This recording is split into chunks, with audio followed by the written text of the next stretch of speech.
This is part 5, the last segment, and we are concluding this with how to lock layers.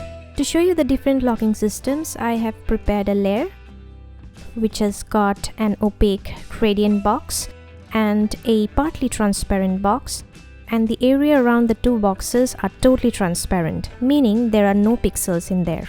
To lock any layer, you need to select that layer. So I'm gonna select this layer. And the first option is lock transparent pixels. So I'm gonna click that. It creates a lock on the layer.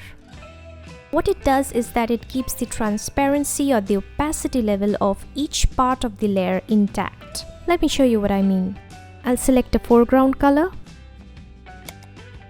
maybe yellow. Then I'm gonna grab my brush tool, shortcut B on my keyboard. I'm gonna go ahead and paint on my opaque box. Since the box is opaque or it has an opacity of 100%, the brush has also painted the yellow color with its full 100% potential. But watch what happens when I bring my brush over the edge of this opaque box onto this transparent region which has an opacity of 0%. The brush won't paint on transparent pixels.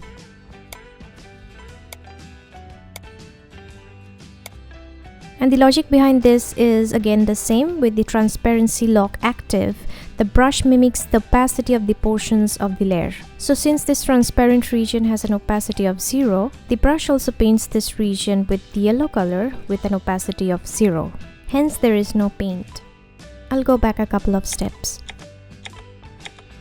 I would like to confirm that we do have a color selected on our foreground, and currently it is at its full potential, which is 100%.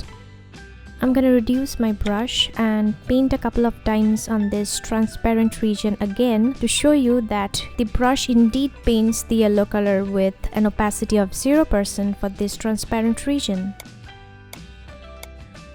Now the opacity of this box is maybe around 50%. And with all the brush settings same as before, if I go ahead and paint on the box, you can see that it maintains the opacity of the box. And if I go beyond that on the transparent region, I cannot paint. Now lock transparent pixels doesn't allow us to erase anything as such. Let me show you. I'm gonna grab my eraser tool by hitting E on my keyboard. And just so you can have a clear view, I'm gonna change my background color. Maybe to something like sky blue. Then I'm gonna go ahead and try to erase my opaque box. It is quite weird that instead of erasing the box, it has grabbed the background color, which is blue, and then painted the box based on the opacity of the box, which is 100%. And similarly, if I apply the eraser on this transparent region, it paints with an opacity of 0%, or in other words, it doesn't paint at all.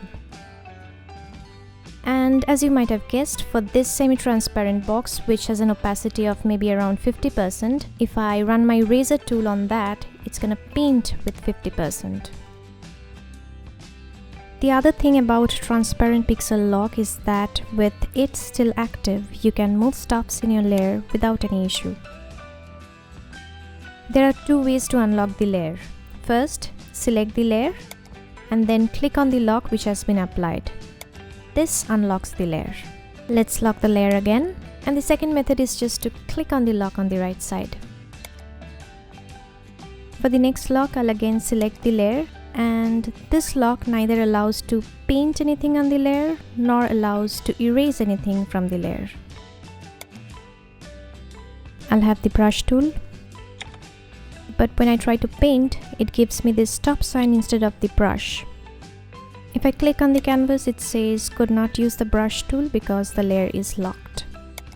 I'll show you the same thing with the eraser. Here as well, if I try to use the eraser, it gives me the same message. But it does allow me to move the contents.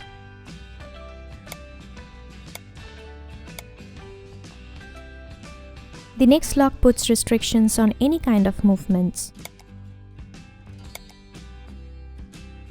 You can see that I cannot move anything with the move tool.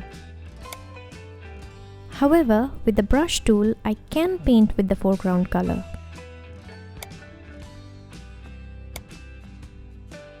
I'll undo that and I'll show you that it allows the eraser tool to erase the contents of the layer.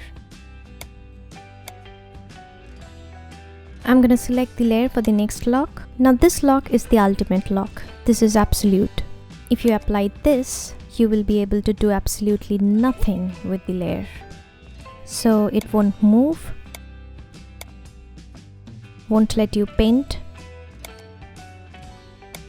or erase anything.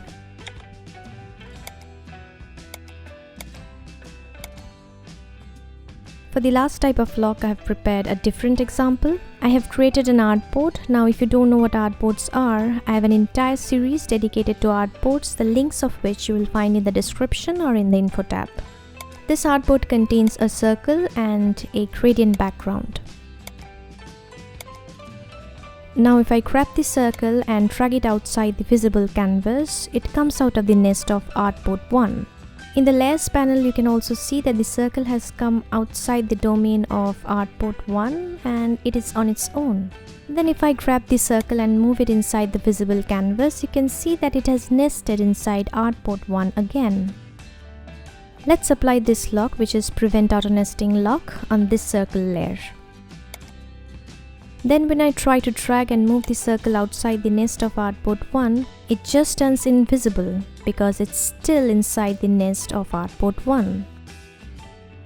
However, with the Prevent Auto Nest lock still active, you are allowed to paint and you're also allowed to erase.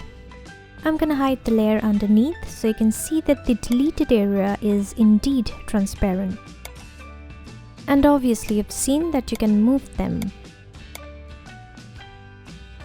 Instead of locking the layers individually inside the artboard, what you can do is select the artboard and then apply the lock. It applies the lock for both of the layers inside the artboard. So not only the circle becomes invisible if I drag it outside the artboard, but the background layer also becomes invisible if I drag it outside the artboard. Few locks can be applied together or simultaneously. Let's select the layer. I'm gonna apply the lock that restricts movement. And along with that, I'm gonna lock the transparent pixels. So if I grab my move tool and try to move it, it won't move. Select the layer, grab the brush tool, and as I paint, it keeps the pixel opacity intact.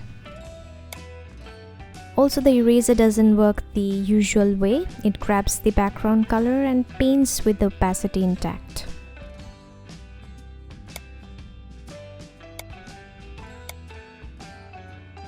And this is all I have for this tutorial. Make sure to check the other videos. I'll see you next time. Bye.